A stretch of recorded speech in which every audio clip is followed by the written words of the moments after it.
자, 안녕하세요. 안녕하세요. 네, 반갑습니다.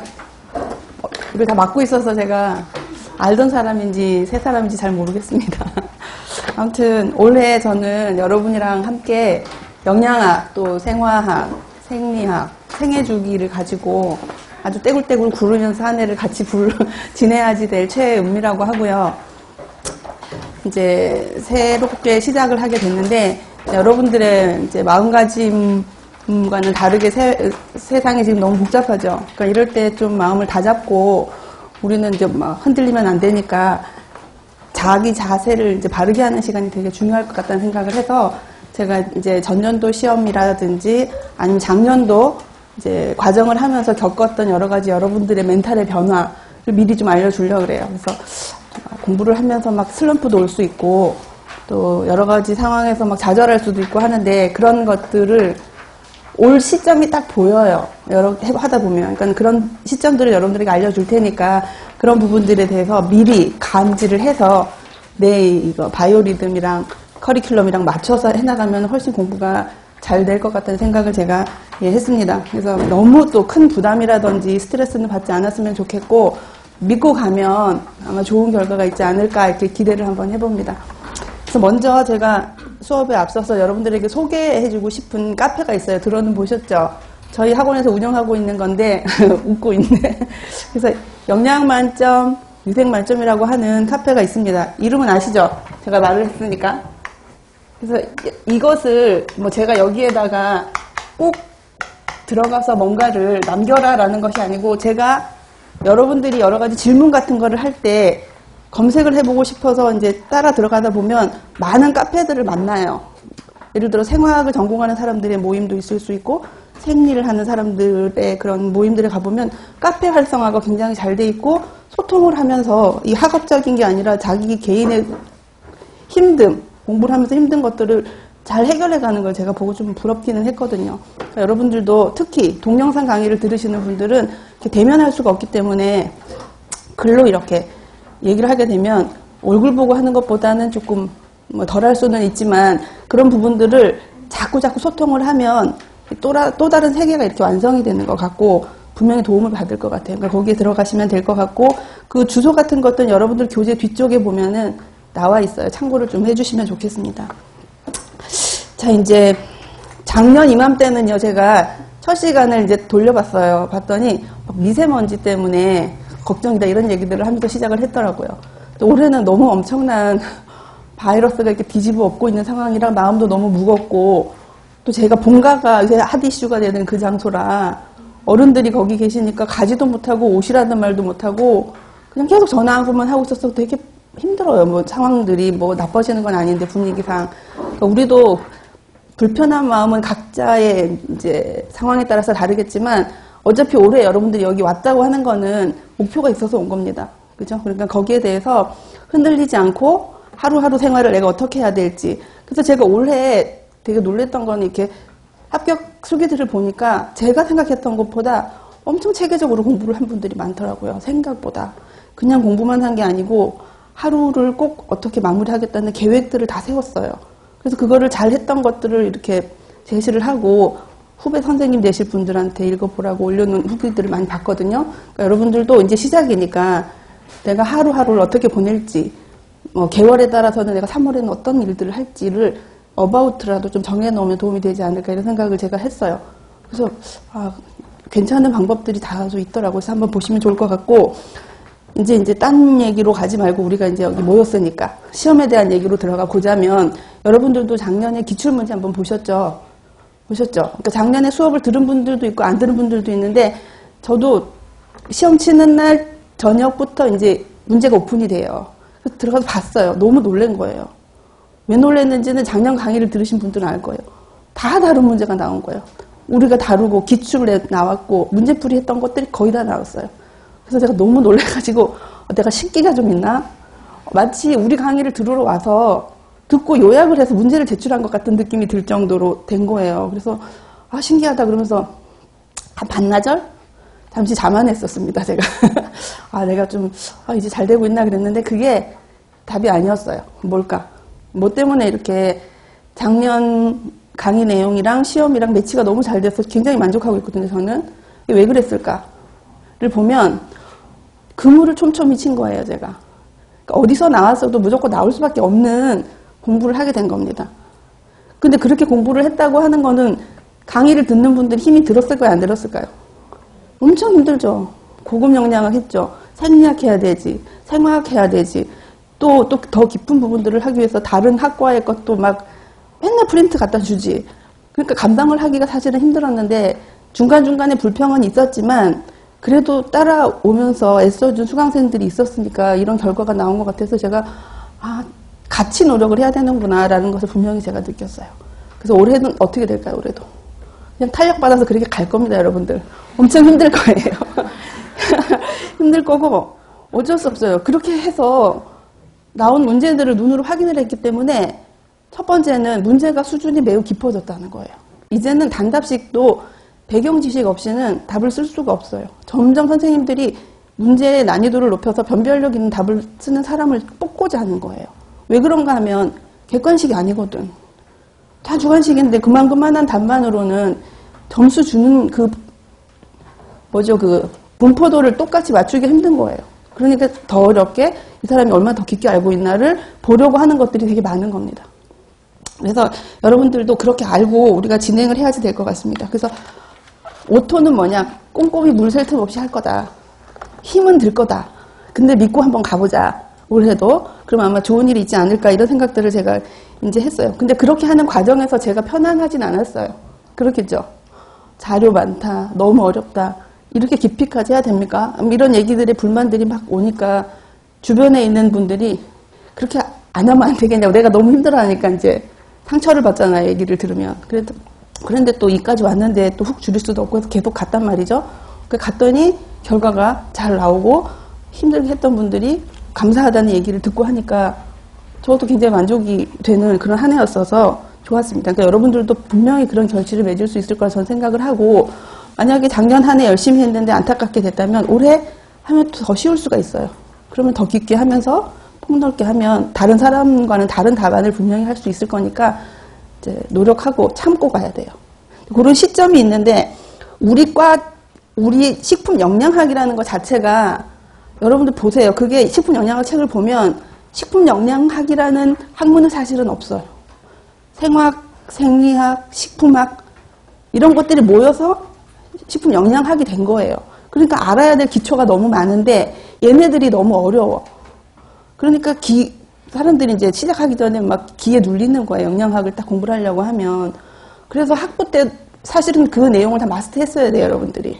기초적인 것들은. 근데 못했잖아요. 못한 이유는 저도 못했어요. 저도 강의를 하면서 알게 되는 게 너무 많거든.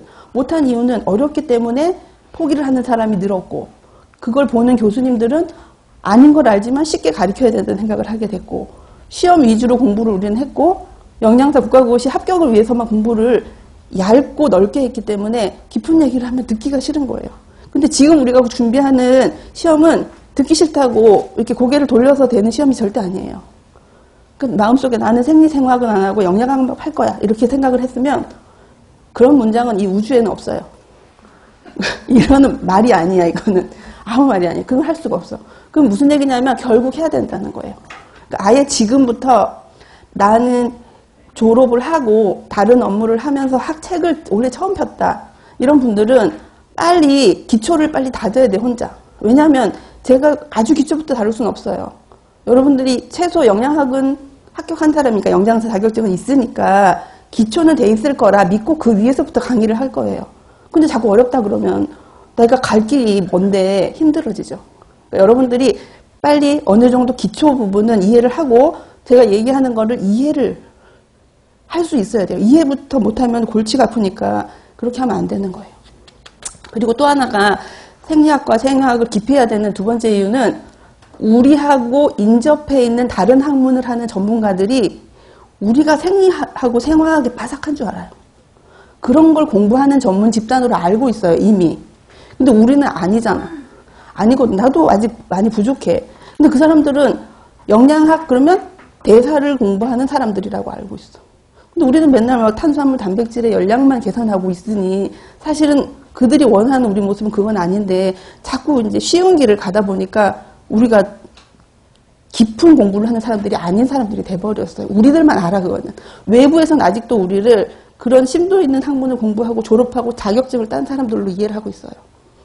그러면 집에서 놀면 상관없는데 직장을 간다. 그럼 직장에서 어떤 이런 일들이 벌어졌을 적에 물어요. 그럼 그때 막 책을 찾아야 돼. 책을 찾는 건 좋은데 어떤 책을 찾아야 되는지조차도 모르면 황당해지는 거죠. 그러니까 지금이 여러분들이 전공을 앞세워서 앞으로 직장 생활을 하겠다고 작정한 순간이라면 이번에 그냥 뿌리를 뽑아야겠다, 내가. 이거는 딛고 넘어가겠다는 생각을 분명히 하시고 어렵지만 하루하루 매일매일 그거를 해나가면서 11월쯤 됐을 적에는 뭐 내 다는 몰라도 이제 흐름은 알았네 정도는 알아야 영양사로서 기본이 됐다라고 여러분 보면 되는 거예요. 우리는 아직 너무 부족하거든요. 이해가 되셨죠? 그러니까 그렇게 채워나가도록 저희가 공부를 할 겁니다, 여러분들. 그래서 이제 순서대로 여러분들이 이제 좀 이따가 커리큘럼을 볼 텐데 여러분들이 어떻게 되냐면 지금 되게 마음 각오가 다져져 있을 거예요. 뭐 작년에 실패한 분도 있고 새로 시작하는 분도 있어요. 잘해야지 딱 왔는데 탄수화물부터 딱 넘어갑니다. 쭉 넘어가면 탄수화물 안에 대사가 엄청 많아요. 그 대사가 우리가 영양학으로서 알아야 될 대사의 한 65%는 탄수화물에서 다 나와. 그러니까 탄수화물이 끝날 쯤에는 우리가 반팔을 입고 있어요. 반팔을 입고 있다니까? 더워져서. 지금도 좀 덥긴 한데 진짜 반팔을 입고 서 있게 돼요. 그러니까 굉장히 오랜 시간 동안 탄수화물하고 씨름을 하게 될 거예요. 그 속에는 하다 보면 단백질도 묻어나 있고 지방도 살짝 묻으면서 아무튼 세팅을 할 겁니다. 하고 나면 내가 알았든 몰랐든 한번 훑었다는 자신감은 좀 생겨요. 아, 내가 해냈구나. 그래서 너무 웃긴 게 생리학이나 생화학 같은 것들은 시험에 직접적으로 나오는 경우도 있지만 우리한테 뭐 직접적인 영향을 미치는 학문은 아닌데 그게 안 돼 있으면 딴 공부를 완벽하게 해도 찝찝해요. 내가 뭘 덜한 것 같은데 이런 생각이 항상 들어. 근데 이 부분을 어느 정도 감을 잡고 있으면 좀 자신감이 장착된 채로 다른 공부도 할 수가 있어요. 그리고 거기서 나오는 말들이 아, 내가 거기서 봤던 그 대사를 여기서 읊고 있네? 뭐 영양 판정이라든지 임상 이런 것들 읽게 되면은 그런 것들이 오는 거예요. 그러면 내가 스스로도 전문가로서의 느낌이 싹 올 수가 있기 때문에 반드시 해야 되니까 그거를 넘어가겠다는 생각은 아예 지금부터 이제 버리셔야 된다는 걸 제가 얘기를 하고 그 다음에 탄수화물을 마치고 잘했다. 그러고 나서 한숨 돌리고 이제 쉬어지겠지 했는데 지질을 만나. 지질에는 대사가 많지는 않은데 또 새로운 세상이에요. 그래서 몇 년간 제가 분석을 해본 결과 폭발이 지질에서 나.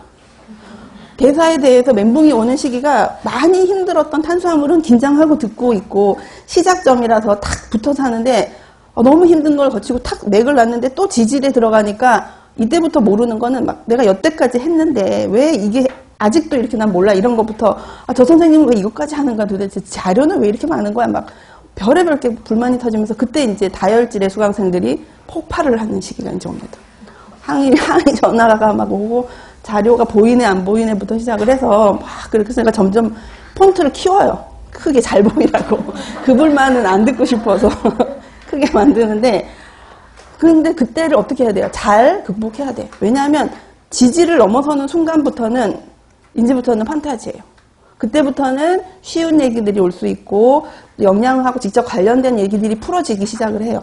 깊은 대사가 없거든. 그러니까 이제 좀 재미가 붙어요. 그때부터는 쉽게 진행을 하고 다른 거랑 접목도 시킬 수 있는 능력이 생기면서 조금 유쾌해질 수가 있기 때문에 여러분들이 그리고 하필 그때가 이제 막 더워지고 막 습해지고 이럴 때라서 전체적으로 이제 힘들어지는 시점에 하필 지질이 맞나 보다. 그래서 내가 지질을 일광으로 넣을까 생각해봤어. 근데 그러면 말이 안 되는 거예요. 탄수화물 바탕이 없으면 지질 설명이 안 되니까. 그러니까 여러분들도 지질할 쯤 되면 아 내가 이제 터질 때가 왔구나. 그럴 때는 탄수화물 많이 먹자. 그래서 좀 부드러워지자. 이렇게 멘탈을 정리를 해요. 왜 이렇게 힘들지가 아니고 그런 시점이 와요. 그러니까 그걸 준비를 하시라고 미리 얘기를 해요. 대부분의 선배들이 그랬어요.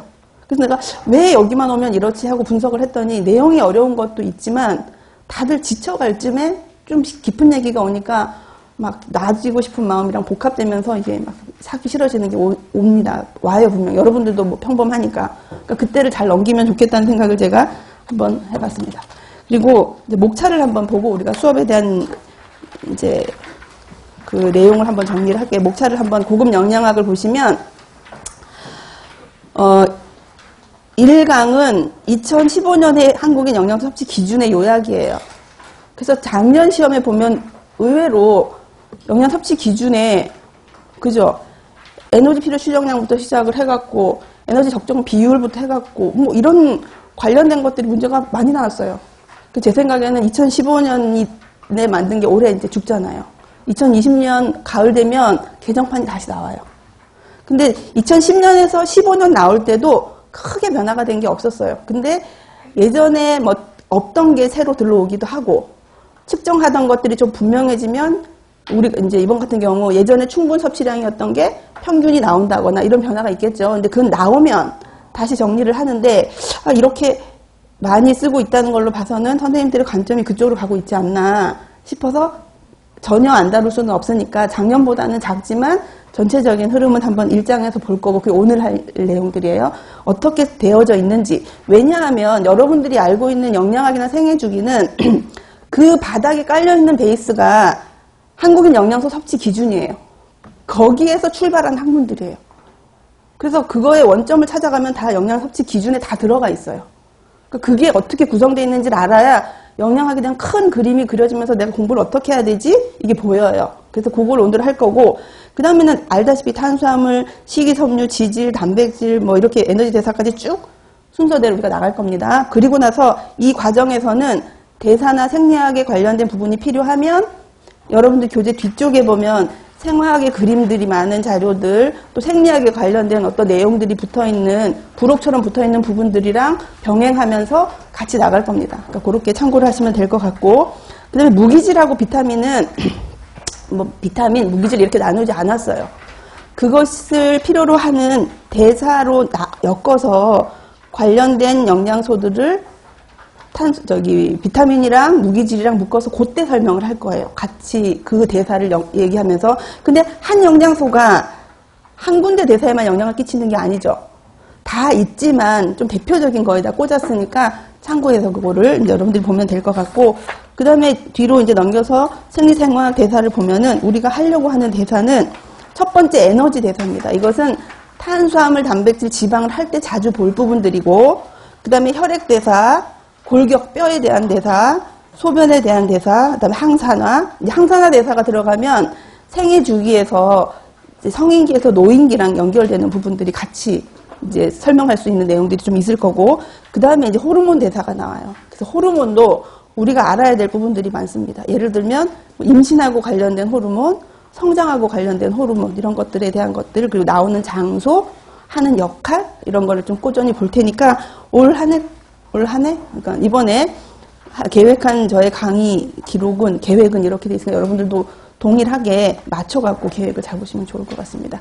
자, 이해가 되셨죠? 그죠?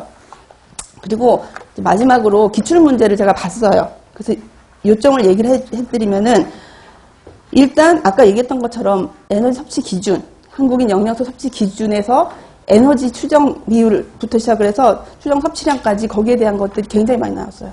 뭐 15세에서 18세에 대한 것들, 그 나이대에 에너지를 찾아라. 그 중에 총 당류를 계산해라. 그리고 임신부, 수유부에 관련된 것도 에너지 추정하는 것들을 어떻게 했는지 계산해라. 이런 걸 작년에 우리가 문제 풀이 때 다 했던 것들이거든요. 그러니까 그런 것들이 문제에 나왔단 말이에요. 그러니까 그 부분에 대한 것이 유난히 작년에 많이 나와서 저도 조금 애매했고, 또 하나는 이제 비타민 A의 상한 섭취량에 대한 것들이 나왔어요. 그럼 상한 섭취량에는 어떤 요인들이 있는지 오늘 또 우리가 볼 거고, 그 다음에 또 생리생화학적인 부분에서는 탄수화물 대사에서 과당 대사가 나왔죠. 과당 대사는 솔직히 얘기하지만 작년에 제가 그냥 빨리 지나갔어요. 너무 힘들어하니까. 딴 건 다 했거든. 갈락토지하고 다 했는데 내가 왜 과당을 빼먹었나 몰라. 그거 했으면 다인데 하나 그거를 제가 집중적으로 보지 않은 게 그게 과당 대사였었어요. 그래서 과당 대사에 대한 것도 대사가 나왔죠. 그리고 해마다 빠지지 않고 거의 나온다고 할 수 있는 지단백질 대사. 그죠. 그런 문제 나왔습니다. 그리고 또 비타민에 대해서 너무 많이 나왔습니다. 비타민 문제 엄청 나왔어요, 여러분들. 비타민 A 나왔지, B2 나왔지, B12 나왔지, D 나왔지. 그렇게 이제 시사성 있는 것들이랑 접목해갖고 쭉 나왔습니다. 그리고 이제 단백질에 대해서 뭐 보충하는 이야기들. 좀 나왔어요. 그리고 영양 판정이긴 하지만 아연에 대한 이야기가 잠깐 나왔고. 그러니까 여러분들이 에너지, 탄수화물에서 뭐 과당, 지방에서 지단백, 단백질에서 그 단백질 간에 있었던 여러 가지 대사에 대한 문제, 부종 이런 거 나왔거든요. 비타민 엄청 나왔죠. 무기질 살짝 안 나왔지 다 나온 거예요. 전부 다 나온 거예요. 안 할 수가 없는 거예요. 그러니까 제가 좀 강하게 나가더라도 따라오려고 노력을 해주면 된다는 제가 확신이 생겼기 때문에 올해는 딱 밀고 나갈 거니까 그냥 마스크를 계속 끼고 계세요. 계속 이게 흘러가더라도. 그래서 저는 이제 여러분들을 쉽게 가르칠 수 있는 능력은 사실 없어요. 합격할 수 있게 꼼꼼히 가르칠 수 있는 거는 이제 조금 방법을 알았다고 할 수가 있으니까 쉽게 가르치는 방법이 있다면 나도 돈 주고 가서 배우고 와서 가르치고 싶은데 그게 없는 거예요, 안타깝게. 그러니까 어쩔 수가 없고 꼼꼼히 아는 거지만 차곡차곡 쌓아서 1년 동안 마지막에 정말 시험을 치고 탁 돌아섰을 때 아, 내가 공부를 잘했구나 라는 생각을 할 수 있게끔 하면 좋겠습니다. 이게 무시할 수 있는 과목이 아니라서 저도 부담이 사실은 커요. 또 작년에 너무 적중률이 좋아서 더 부담이 큰 거예요. 기대감이 클까봐. 근데 올해 또 빵통 찰까봐 또 걱정도 되고. 근데 뭐 가는 길이야 똑같고 배우는 내용이 같기 때문에 이제 좀 기대를 하고 여러분들이랑 같이 고생을 각오를 했습니다. 그리고 오늘 프린트물이 3종류가 나갔어요. 장수는 많지만 영양 섭취 기준에 있어서 개념에 대한 것이 있고 식사 평가가 있고 그 다음에 식사 계획에 대한 것이 있습니다. 그러니까 요거를 순서대로 볼 건데 먼저 영양 섭취 기준의 개념 부분을 펴놓고 이제 수업을 시작하려고 합니다.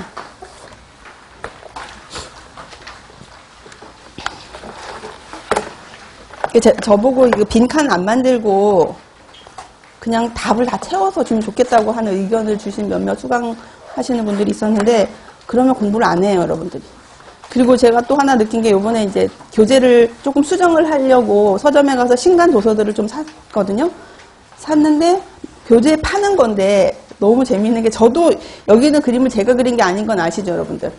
다 어디서 따온 거예요. 어디서 다 가져온 건데 제가 가지고 와서 그림을 좀 수정한 것도 있어요. 필요 없는 글들은 없애고 꼭 알아야 되는 것은 약간 하이라이트처럼 굵게 해서 다시 글을 쓰기도 하고 이렇게 해서 만들어 놓은 폼이 있는데 제가 한 거를 그대로 복사를 해서 교재를 만든 곳이 있더라고. 그래서 깜짝 놀랐어요. 그러니까 살짝 기분이 나쁘더라고.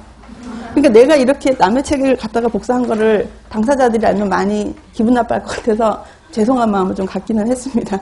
그래서 아, 이렇게 하면 그렇게 했기 때문에 만약에 이 자료에도 답을 제가 다 하면 수업을 안 들은 사람들도 너무 쉽게 자료를 가져간다는 판단이 제가 섰어요. 그래서 이제 많이 작년보다는 갈로를 줄였지만 그래도 여러분들이 수업하면서 쓸 수 있게끔 빈칸을 놔뒀으니까 너무 불편해하지 말고 쓰면서 외운다 생각을 하시면 되겠습니다. 자, 이제 정말 본론으로 들어가서 5페이지 한국인의 영양소 섭취 기준에 대한 내용을 먼저 보도록 하겠습니다. 그래서 개념 프린트랑 같이 볼 텐데요. 자, 대상 영양소는 한국인 영양소 섭취 기준을 할 때 총 36종으로 나누었습니다. 36종으로 나누었는데 여러분들 여기에 적혀 있는 거 말고 프린트물에 제일 앞에 이거 교재에도 있긴 한데 프린트물이 더 크게 나왔으니까 한번 보세요. 섭취 기준 설정에서 에너지부터 쭉 미량 물기질 크롬까지 나와 있는 페이지 있죠. 그거를 다 세보면 몇 개인가 한번 보실래요?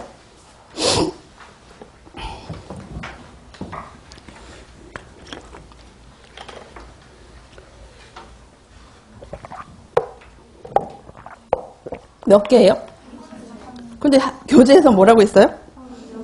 그 3개는 어디 갔을까? 여기 표에 없는 3개.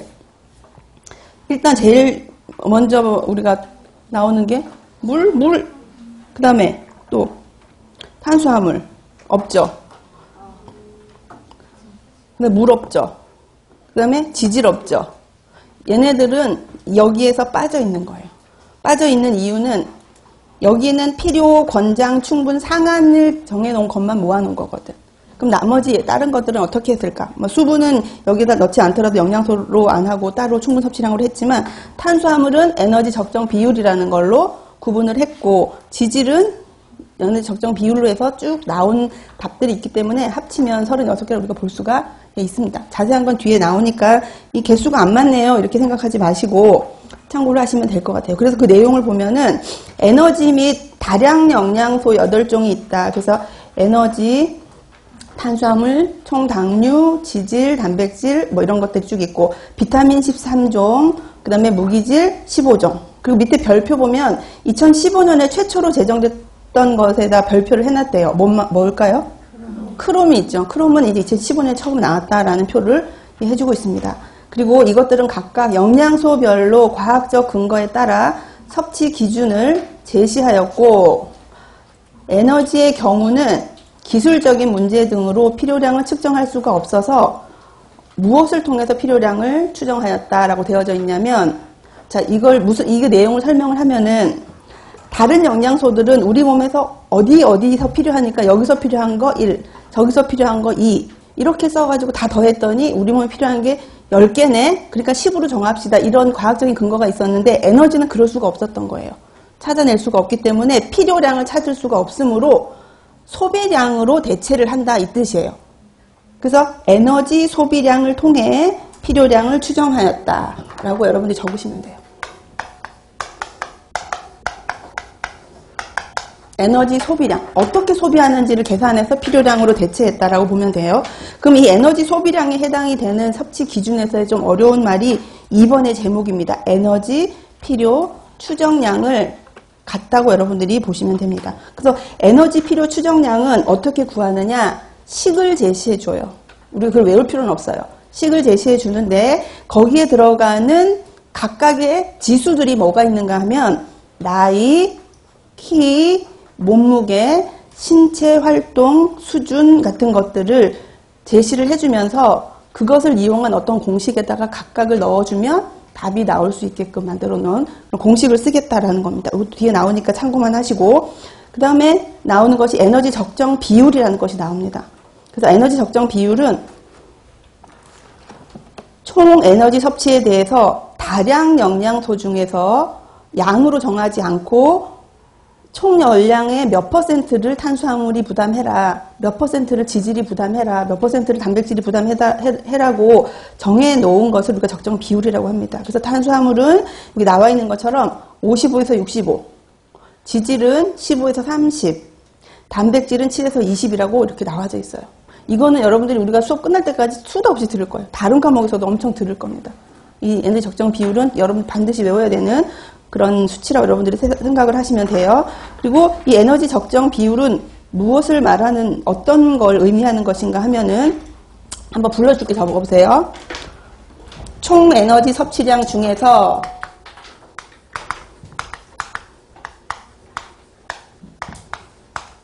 어떤 영양소예요? 다량 영양소 중에 여러분들 아는 건 뭐 있어요? 탄수화물, 지방, 단백질, 이런 것들, 요 세 가지 다량 영양소들을 통해 섭취하는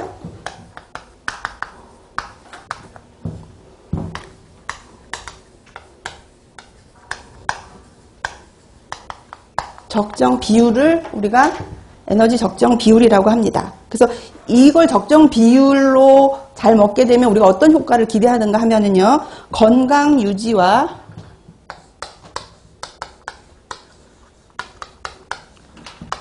질병 예방을 기대하는 그 수치를 가지고 나옵니다. 여기에는 아직 적진 않지만 나중에 알게 되는데 얘네들의 그 비율을 각각 정하면서 정하는 것에 대한 전제 조건이 있어요. 그냥 얘네들을 뭐 몇 프로 정한 것이 아니고 얘네들을 그렇게 먹어도 된다고 하는 그 의미의 전제 조건이 있어. 뭐는 미량 영양소인 비타민과 무기질을 충분히 먹고 있다는 전제 하에서 얘네들을 그렇게 먹어야 돼요. 걔네들을 안 먹고 이거를 먹는 건 의미가 없어요. 그러니까 에너지 적정 비율을 제시했는 전제 조건은 비타민과 무기질을 충분히 먹고 있다고 간주하고 만들어낸 수치다라는 거를 기억을 하시면 됩니다. 그 내용도 뒤에 나올 거니까 이해만 하시고요. 그 다음에 밑에 이제 나옵니다. 탄수화물. 탄수화물은 이제 너무 오래된 얘기라 이렇게 했는 거에 대한 비중을 우리가 알 필요는 없는데 옛날보다 5%를 올렸어요. 2010년보다. 왜 그랬는지를 설명하고 있는데 그동안 연구를 열심히 해봤더니 에너지 섭취량의 70% 이상을 섭취하면 당뇨나 대사 증후군과 같은 건강 위험이 증가한다는 보고 때문에 탄수화물의 적정 비율을 하향 떨어뜨렸어요. 떨어뜨려서 지금 우리가 알고 있는 수치인 55에서 65가 됐다는 얘기죠. 예전엔 70까지 갔었다는 거예요. 5를 떨어뜨렸어. 근데 예를 들어서 100%를 맞춰야 되는데 탄수화물이 갖고 있던 지분이 70이었어요. 그리고 나서 근데 얘가 너무 많이 먹으면 병에 걸린데서 65로 낮췄대. 그럼 이 5%는 누가 가져가서 100을 맞춰야 되죠. 그걸 누가 가져갔냐면 지질이 가져갔어요. 그래서 왜 지질은 올라갔어요? 그거는 지질이 좋아서 올라간 게 아니고 탄수화물을 줄이다 보니 남은 거를 줄 곳이 지질밖에 없어서 걔가 올라갔다. 이렇게 이해를 하시면 됩니다. 그 다음에 이제 5번째는 지질의 에너지 적정 비율의 상향 조정은 현재 섭취량의 증가를 권장한다는 것이 아닙니다. 뭐냐면 탄수화물과의 비율 조정에 따른 것이고 총 에너지 섭취량 중에 15에서 30% 범위에서 섭취를 권장하고 있습니다. 라고 설명을 합니다. 그래서 한 장 넘기시면 6번째, 지질 중에 있는 오메가6는 10%, 아동 청소년에 있어서 포화 지방산 트랜스는 각각 8에서 1%, 8% 미만, 1% 미만. 우리가 그건 밑에 여러분들 2015년도 에너지 적정 비율 표가 있습니다. 여기 보면 아까 그 개념 프린트에서 지질이 없었죠. 그 지질이 이렇게 나누어져서 적정 비율 안을 채우고 있습니다. 그래서 지질의 종류는 뭐가 있나 자세히 봤더니 총지질, 오메가6, 오메가3, 포화, 트랜스 지방산, 그 다음에 콜레스테롤로 나누어서 각각을 적정 비율을 줬다는 뜻이에요. 그래서 연령별로 다 나누어져 있기는 한데 오메가6하고 오메가3는 전 연령대에서 뭐 4에서 10% 범위 안에 3는 1% 내외로 나와 있습니다. 포화는 성인과 청소년에서 조금 다르죠. 포화지방산은 3에서 18세는 8% 미만, 19세 이상은 7% 미만으로 먹도록 한다. 트랜스 지방은 전체적으로 1% 미만으로 이제 나와 있다. 그래서 1, 2세에서는 먹지 않는다. 영아기에는. 그 다음에 이제 콜레스테롤이 성인에서만 300mg 미만으로 먹도록 해라. 그런데 콜레스테롤이 성장기에서는 왜 제한을 하지 않았을까요? 우리 나중에 하겠지만. 콜레스테롤은 성장기 아이들에게는 필수예요, 필수. 세포막을 구성 성분해야 되죠. 뇌도 만들어야 되기 때문에 걔네들을 그 콜레스테롤을 무슨 질병이 있지 않은 한 굳이 줄일 필요가 없는 거예요. 충분히 먹어야 제대로 된 세포도 만들고 뇌조직도 만들고 필요로 하는 콜레스테롤의 일들을 할 수가 있기 때문에 안 해도 된다. 줄이지 않아도 된다. 한계를 둘 필요가 없다. 그래서 거기는 빈칸으로 되어져 있습니다. 그 다음에 이제 7번에 당류가 나오죠. 당류. 총 당류는 에너지 섭취량의 10에서 20% 정도를 해주는 것이고 그 중에서도 식품 조리 및 가공에서 추가하는 첨가당은 10% 안쪽으로 섭취하는 것을 권장합니다. 이게 요번에 나왔죠.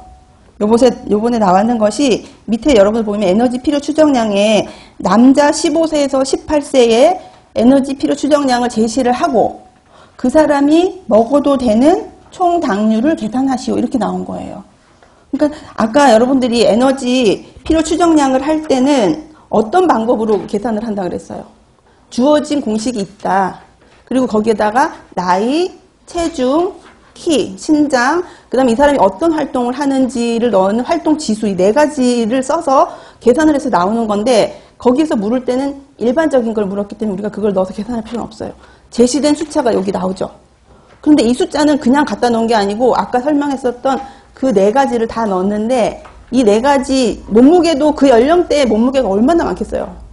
저도 제 연령대 몸무게로서는 좀 높이 나가지만 제 나이지만 또 제 키와 같지만 더 날씬한 사람도 있잖아요.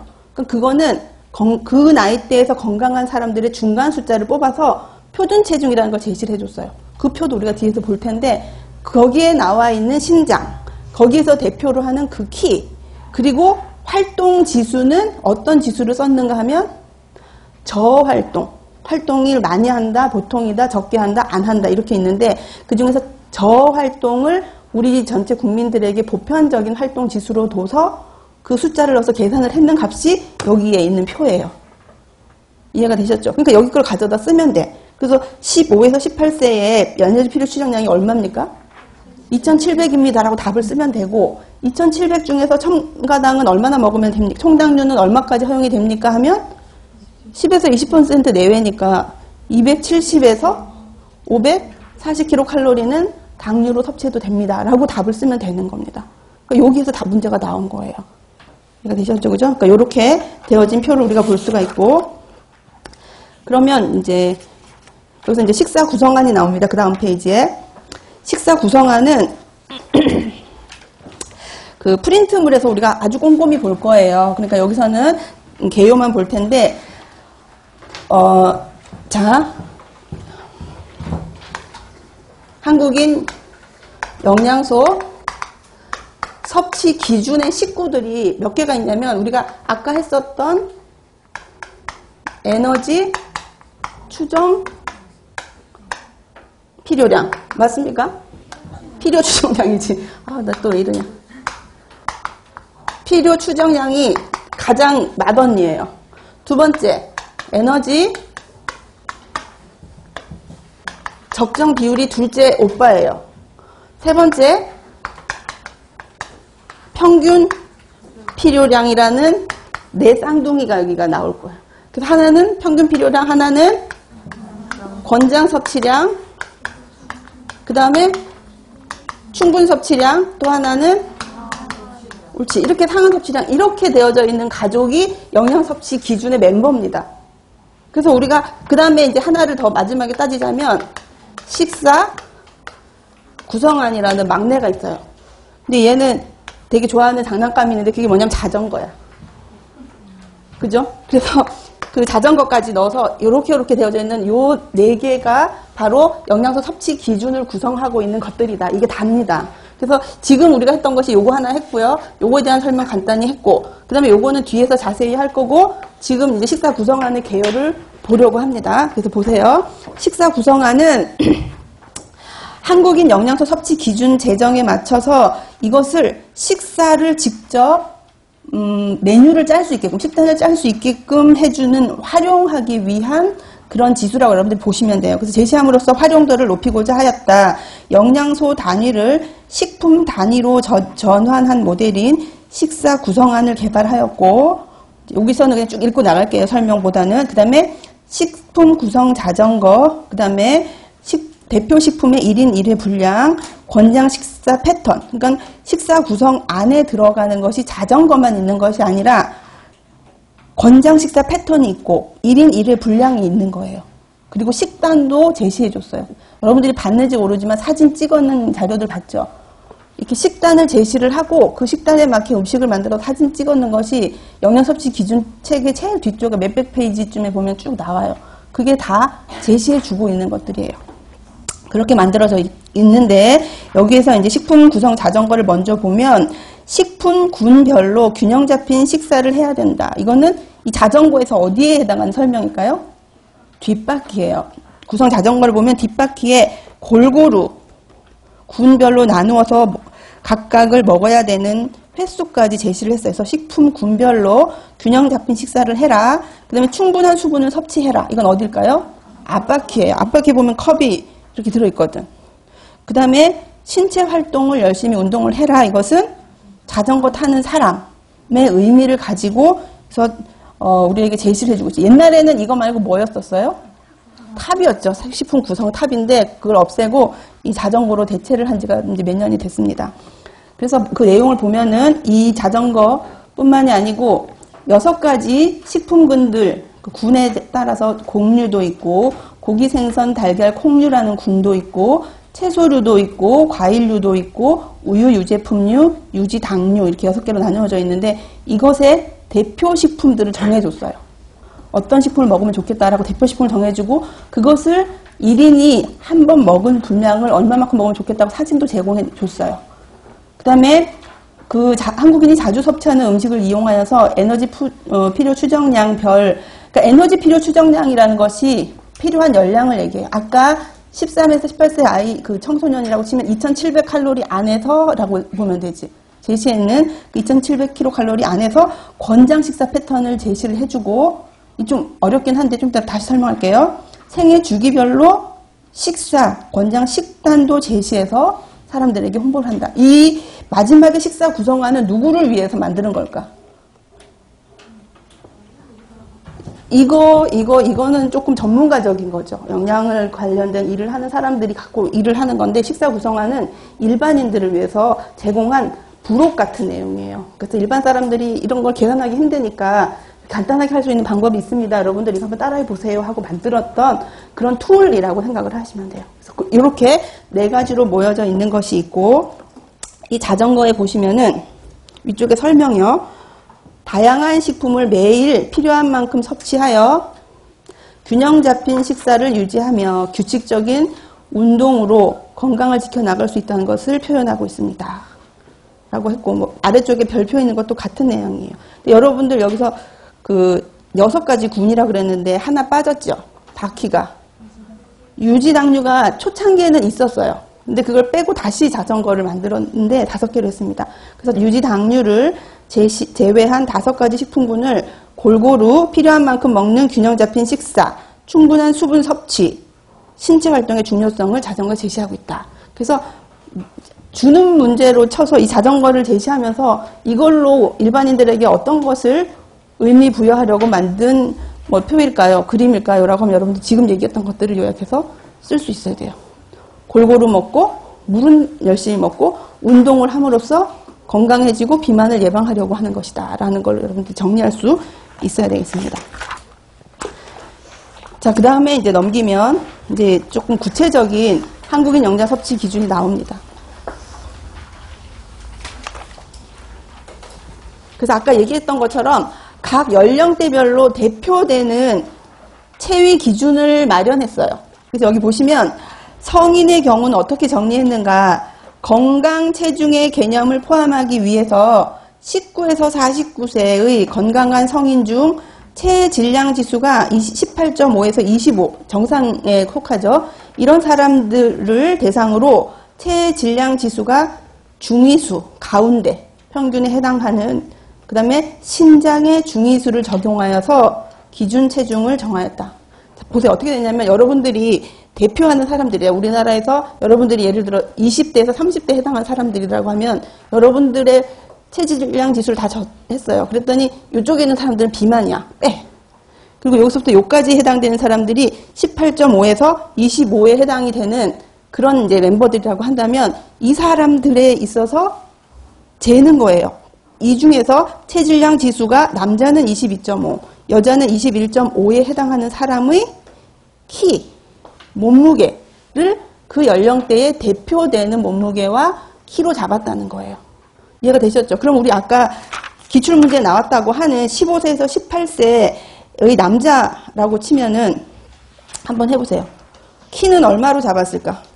그 수치에 넣는다면 173.3을 넣고, 그 다음에 몸무게는 63.1을 넣고, 그리고 자기의 운동 강도는 저활동으로 넣고, 나이는 이 중에 나이를 넣어서 계산을 했더니 2700이 나온 거예요. 이해가 되셨죠? 그냥 만들어낸 게 아니라는 걸 여기서 설명합니다. 자, 그 다음에 두 번째 나오는 것이 아동 청소년의 경우는 각 연령군의 체질량 지수와 신장의 가운데수로 우리가 산출을 했고요. 영아의 경우는 2007년 소아청소년 신체 발육의 표준치를 사용하여서 그대로 가져왔다. 뭐 이건 참고를 하시면 될 것 같고, 아래쪽에 2번으로 갑니다. 자, 영양소 섭취 기준의 요약. 그래서 영양소 섭취 기준은 건강한 개인과 집단의 건강 증진 및 생활 습관과 관련된 질환을 예방하고, 그러니까 영양 섭취 기준을 정의하는 문장이 되게 많아요. 그 중에 하나가 이건데, 영양 섭취 기준이라고 하는 것은 뭐냐라고 했을 때, 건강한 개인과 또 건강한 집단이 자기의 건강을 좋게 만들고 생활 습관과 관련된 질병을 예방할 수 있고, 그럼으로써 자기의 건강을 최적으로 유지하기 위해서 권장하는 각각의 에너지와 영양소들의 양을 우리는 영양소 섭취 기준이라 한다. 이렇게 정의하는 그런 내용도 있고, 그것을 하는 목적, 왜 얘를 영양 섭취 기준을 구했을까? 왜 만들었을까? 왜 제정했을까? 라는 답이 아래쪽에 나옵니다. 영양소 섭취 기준은 왜 설정했는가? 보세요.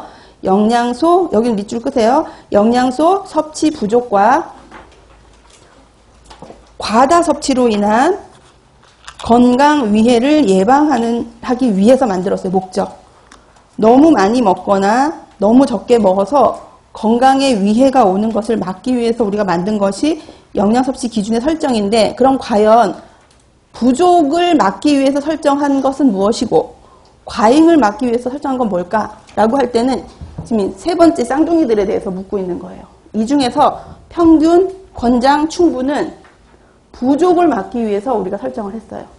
상한은 과잉으로 섭취하는 것을 막아서 건강에 위해를 가하지 못하게끔 만들었다라는 것을 여기서 설명하고 있습니다. 그래서 평균, 권장, 충분은 위쪽에서 섭취 부족을 피하기 위해서 했고, 상한 섭취는 과다 섭취로 인한 건강 위해를 피하기 위해서 우리가 만든 것이다 라고 이제 정리를 하고 있습니다. 그리고 한 장 넘겨서 여기까지만 하고 잠깐 쉬겠습니다. 9페이지 위쪽을 볼게요. 자, 영양소에 따라 인체 필요량에 대한 과학적 근거가 충분하다면 평균과 권장을 주고, 과학적 근거가 충분하지 않다면 충분 섭취량을 주고, 또 과잉에 대해서 과학적인 근거가 있을 때는 상한을 주는 거예요. 그래서 영양소 중에는 평균, 권장, 상한이 모두 있는 것도 있고 충분과 상한 일부만 제시한 것도 있다라고 했어요. 그래서 여러분들 프린트물에, 개념 프린트물에 1번을 한번 보세요. 4칸에 다 동그라미 되어 있는 게 있습니까? 없어요. 없어. 동그라미가 가장 많은 건 3개인데 평균, 권장, 그 다음에 상한이 있는 게 최고 맥시멈이에요. 그 다음에 하나만 돼 있는 것도 있어. 충분해. 근데 재밌는 거는 평균이 지정이 돼 있으면 권장은 무조건 따라가요. 왜냐하면 평균을 구하고 거기에다가 계산만 하면 권장이라고 얘기를 했거든. 그러니까 평균만 나오면 권장은 저절로 간다. 근데 평균은 어떻게 구하느냐? 과학적 근거가 있어야 된다. 그리고 상한 섭취량은 과학적 근거가 있는 위해 요건이 있어야 우리가 제시할 수 있다 라고 합니다. 근데 쭉 여러분들 그 표를 내려가 보면은 나트륨에는 동그라미가 상한 섭취량에 있는데 2라고 갈로하고 아래쪽에 설명으로 목표 섭취량이라고 돼 있어요. 그럼 얘는 상한 섭취량이 아닌 거예요. 칸을 잠깐 빌렸을 뿐이지. 그럼 나트륨은 상한이 있는 영양소입니까? 아닙니다. 목표 섭취량이 있는 거예요. 왜냐하면은 좀 전에 얘기했던 것처럼 나트륨을 많이 먹었을 때 우리 몸이 나빠진다는 과학적 근거가 없는 거예요. 그럼 여러분들이 있는 것 같죠? 있는데 왜 없다 그래요? 근데 문제는 과학적 근거라 하면 여기는 여러분들한테 내가 똑같이 보고 독을 탁탁탁 먹였으면 다 우리가 죽어야지 그 과학적 근거가 있는 거예요. 한 3명은 사망했는데 나머지는 좀 있다가 면역력이 있어 살아났어. 그럼 그건 과학적 근거가 있는 게 아니에요. 그것처럼 나트륨은 모든 사람이 많이 먹었을 때 문제가 생겨야 되는데 문제가 생기는 반응으로의 흐름은 맞는데 엄청 많이 먹는 사람이 그렇지 않은 사람이 또 있는 거예요. 나트륨을 많이 먹어도 우리가 알고 있는 고혈압에 안 걸리는 사람이 있는가 하면 나트륨을 거의 먹지 않는데도 고혈압이 생기는 사람이 있어요. 그럼 이건 과학적 근거가 아닌 거지. 근데 한 90%가 그렇고 나머지는 안 그래도 이거는 그렇다고 할 수가 없는 거예요. 예를 들어 철분 같은 경우는 우리가 여자들은 무조건 초경이 시작되고 폐경이 될 때까지는 추가로 철을 섭취해야 되는 게 있죠. 그건 무조건이에요. 그런 것들은 우리가 설정하는 과학적 근거가 있어요. 무슨 근거가 있어요? 그러면 생리혈을 모아서 무게를 재고 그 속에 들어있는 철 성분을 또 분석을 하니까 이만큼이 나왔으므로 먹어야 된다는 것을 얘기하면 어디가 틀렸다고 잡을 구멍이 없잖아. 모두 다 그렇거든. 어떤 여성이든 가임기 여성들은 그런 것처럼 딱 맞는 과학적인 근거가 제시돼야만 상한 섭취량을 줄 수가 있다. 그게 없으면 위험하다 할지라도 넣을 수가 없으며, 근데 이제 나트륨은 너무 이게 전체적으로 대유행하면서 문제가 있음이 나오고 있어요. 그러니까 얘를 상한으로 주기는 문제가 있으나 조심은 해야 되므로 이름을 바꾸자. 그게 뭐냐? 목표 섭취량인 거예요. 이렇게 목표 섭취량으로 제시된 영양소가 하나 더 있어. 뭘까? 콜레스테롤이 있어요. 콜레스테롤 여러분들 에너지 적정 비율이라고 하는 아까 봤던 표 있죠? 거기 가면 얘도 그 비율에는 비율에 뭐 몇 퍼센트가 나가 있는 것이 아니고 300mg per day라고 돼 있어. 그게 목표 섭취량이에요. 이렇게 나온 거는 얘도 많이 먹으면 안 좋은데 많이 먹은 사람들이 다 뭐 문제가 생기지가 않는 거지. 위험 요소는 늘어나니까. 그래서 우리가 용어에 대한 개념을 여러분들이 좀 잘 정리를 했으면 좋겠고, 잠깐 쉬는 동안 여러분들 그 개념에 옆에 있는 제가 좀 더 해줄 거고 6번부터 14번까지를 한번 적어보세요. 개념 프린트물에 6번부터 14번까지. 잠깐 쉬겠습니다.